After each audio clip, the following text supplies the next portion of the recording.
was Stephen Stock reporting.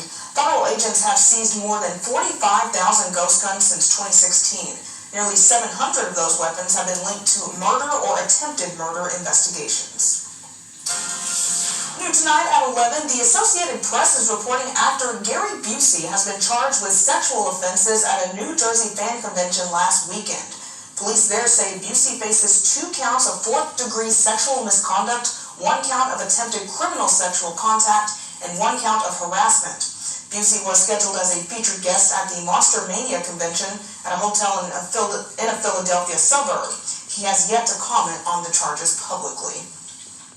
A woman hit by intense lightning outside of the White House is now talking about her experience. It just doesn't feel like it's part of me, so I just feel like I'm carrying an extra thing I don't want. She said this is her new yet painful reality, from a walker to the bandages that cover her severe burns. The woman said she was at the park canvassing the area for a nonprofit. She thinks her shoes with thick rubber soles may have helped save her life, but she gives most of the credit to first responders and hospital staff. Literally brought me back twice. No heartbeat, brought it back, nothing. 10 minutes plus passed and then brought me back. So without people like that, there is no amazing miracle story. And the lightning strike killed 3 other people.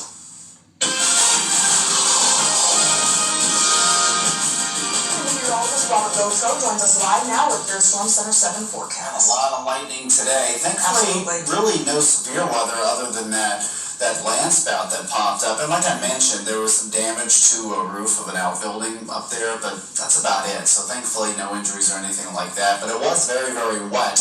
We started off the morning rather dry, and then it wasn't until we got to a little afternoon. That's when we saw the showers and thunderstorms pop up. Here's a loop from all day. See, quiet in the morning, there are showers popping up once we get to the afternoon. And then by the evening hours, things actually settled down quite a bit. And all we really have left are a few isolated showers. Been looking at southern Clinton County. They've had 1 or 2 little thunderstorms still kind of maintaining themselves throughout the last hour or so.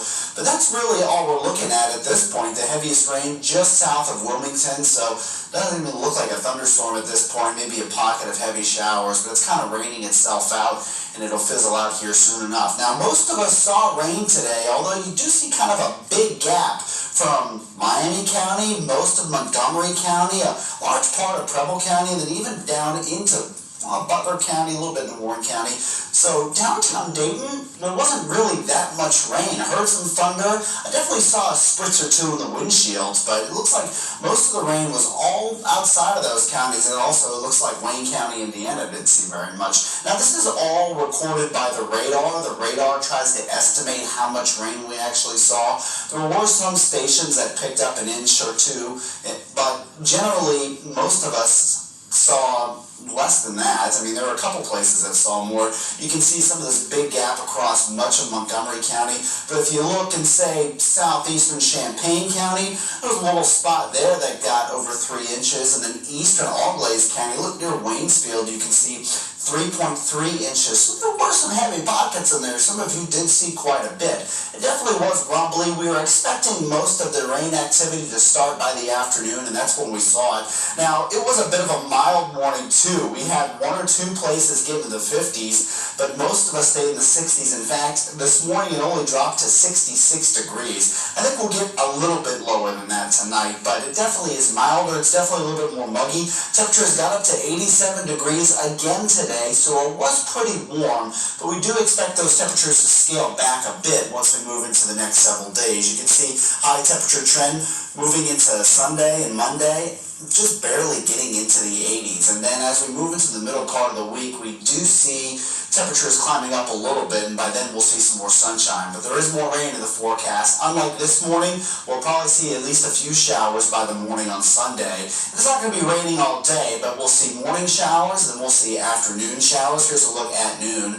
And then late afternoon, some showers there. Some more showers still continuing by the evening before things quiet down, and we're starting off the week next week, early Monday, with a little bit of patchy fog. So into the next several days, high temperatures climbing back into the mid-80s Wednesday and Thursday, low temperatures at least cooling down a little bit, getting into the low 60s, so it might feel a little bit better as far as humidity is concerned, and then perhaps a chance of showers toward the end of the week. So we're still kind of in this little wet pattern, but by midweek next week, we'll warm up a little bit, we'll dry out as far as humidity, and we'll see a little bit more sunshine. I've never witnessed someone just collapse, but I knew what had to be done. A forward for a semi-pro basketball team in Toledo didn't hesitate to save the life of a referee who suffered a widowmaker heart attack mid-game. Now, after weeks of recovery, they finally met.